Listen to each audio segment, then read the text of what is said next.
ভালো মা বাবা হওয়ার জন্য কোন বিষয়গুলো বেশি গুরুত্ব দেওয়া প্রয়োজন সংক্ষেপে যদি বলতেন। আদর্শ মা বাবা, যে মা বাবা আল্লাহর কাছে রিওয়ার্ড পাবেন তাদের এই প্যারেন্টিং এর জন্য, সেই মা বাবা হওয়ার জন্য সবচেয়ে গুরুত্বপূর্ণ বিষয় হলো কোরআন এবং হাদিস একজন মা বাবা যে করণীয়গুলো, হুকুকুল আওলাদ বা সন্তান সন্ততির যে হকগুলো বলেছে সেগুলো ভালো করে বোঝা এবং সেগুলো আমল করা। আমাদের দেশে মা বাবার অধিকার নিয়ে অনেক ওয়াজ হয়, আলোচনা হয়, সন্তানের অধিকার নিয়ে খুব বেশি ওয়াজ আলোচনা হয় না। কেন হয় না? এর একটা কারণ হলো যে মানুষ প্রকৃতিগতভাবে সন্তানের প্রতি দয়া মায়া করে। মা বাবার প্রতি মানুষের প্রকৃতিগত দায়িত্বশীলতা যতটা অনুভব হয়, মা বাবা সবসময় সন্তানদের খুশি করার জন্য, তাদের ভালোর জন্য চেষ্টাটা তুলনামূলক তার চেয়ে বেশি করে, অর্থাৎ প্রকৃতিগতভাবে হয়। এই জন্য ওয়াজটা কম হয়। কিন্তু এটার কারণে যেটা হয়েছে, অনেক মা বাবা সন্তানের প্রতি কর্তব্যগুলো তারা বুঝেন না। কিয়ামতের ময়দানে কিন্তু এই কর্তব্য আদায় না করার কারণে আল্লাহর কাছে জবাবদিহিতার মুখোমুখি হতে হবে। এই জন্য আপনি মা বাবা হয়েছেন দেখে শুধু তাদের কাছ থেকে আপনার পাওনা আছে, আপনার কোনো কর্তব্য নেই এমনটি মনে করার কোনো কারণ নেই। তো আদর্শ মা বাবা হওয়ার জন্য মা বাবা হিসাবে সন্তানের হকগুলো কি সেগুলো জানা গুরুত্বপূর্ণ। যেমন ফর এক্সাম্পল, সন্তান পৃথিবীতে আসারও আগে থেকে তার হক শুরু হয়ে যায়। কিভাবে? আপনি অবিবাহিত, আপনি বিয়ে করবেন, তাহলে আপনি একজন দিনদার জীবন সঙ্গিনী খুঁজবেন। কেন? যাতে করে আপনার অনাগত যে সন্তান সন্ততি তারা যেন দিনদার থাকে। মা যদি আল্লাহভীরু হয়, সন্তান আল্লাহভীরু হবে। ওই চিন্তা থেকে আপনি ভালো মা তালাশ করলেন, এটা কিন্তু সন্তানের হক আপনি আদায় করলেন। আর আপনি ওইটা মাথায় রাখলেন না, আপনি টাকা পয়সা অন্যান্য বিষয়গুলোকে মাথায় রাখলেন, তাহলে আপনার সন্তান দিনদার আদর্শবান আল্লাহভীরু হওয়ার বিষয়টাকে আপনি খেয়াল করলেন না, তাহলে সন্তানের অধিকার নষ্ট করলেন একরকম। ঠিক একইভাবে স্ত্রী সহবাসের সময় যে দোয়া পড়া হয়, এই দোয়ার মধ্যে কিন্তু অনাগত সন্তান যেন ভালো হয়, নেক হয়, শয়তানের পাকড়াও থেকে রক্ষা পায় যেন দোয়া করা হয়। এটা কিন্তু সন্তান চিন্তা থেকেই আসে। সন্তান জন্ম নেওয়ার পর তার জন্য ডান কানে আজান, বাম কানে ইকামতের যে আমল মুস্তাহাব আছে, এর পাশাপাশি তার জন্য যে দোয়া আছে, ওয়াইযুকা বিকালিমাতিল্লাহি তাম্মা মিন শাররি কুল্লি শাইতানিন ওয়া হাম্মিন কুল্লি আইনিন লাম্মা, শয়তান থেকে পানা চাওয়া দোয়া। সন্তানের অধিকার, তাকে ভালো রাখার চেষ্টা, সন্তানের একটা সুন্দর অর্থবহ নাম নির্বাচন করা, এটাও তাকে ভালো মানুষ হওয়ার প্রত্যাশা থেকে রাখা। সেই সাথে সন্তানকে শুরুতে দিন দেওয়া, আল্লাহর সাথে পরিচয় করানো, আখিরাতমুখী করা, তার মধ্যে ঈমান বিল্ড করা, তৈরি করা, এর পাশাপাশি তার ভরণ পোষণ আদার সব বিষয় দেখা। আমরা সন্তানের অধিকার বলতে বুঝি তাদের শার্ট প্যান্ট দেওয়া, তাদের ভরণ পোষণ দেওয়া, এটা তাদের অধিকার বটেই। এটার বাইরে আরো অনেক কর্তব্য আছে। এর মধ্যে একটা গুরুত্বপূর্ণ বিষয় হলো সন্তানদের মধ্যে ইনসাফ করা, বৈষম্য না করা। যখন কিছু দিবেন সবাইকে সমান হারে দিবেন। তো সন্তানের প্রতি এই সমস্ত কর্তব্যগুলো যদি আপনি জানেন এবং কর্তব্য সচেতন হন, ইনশাআল্লাহ আপনি আল্লাহর খাতায়, আল্লাহ রাসূলের দৃষ্টিতে আপনি আদর্শ বাবা এবং মা হতে পারবেন। আল্লাহ আমাদেরকে তৌফিক দান করুন। একজন সাধারণ মানুষ হিসেবে আমি কিভাবে অনুভব করতে পারি যে আল্লাহ আমার সাথেই আছেন এবং তার উপস্থিতি প্রতি মুহূর্তে অনুভব করার আমল বা চিন্তা কি হতে পারে?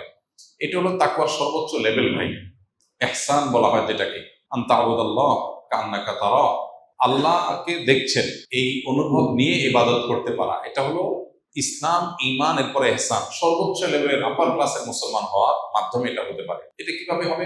আপনি যত বেশি তাকওয়া চর্চা করবেন, কোনো গুনাহের সাথে সংশ্লেষ করবেন না, দ্বীনের মধ্যে যত বেশি আসতে পারবেন, তত বেশি আপনার মধ্যে ইহসান আসবে, আল্লাহর প্রতি মনোযোগিতা বাড়বে ইনশাআল্লাহ বিইذنিল্লাহ।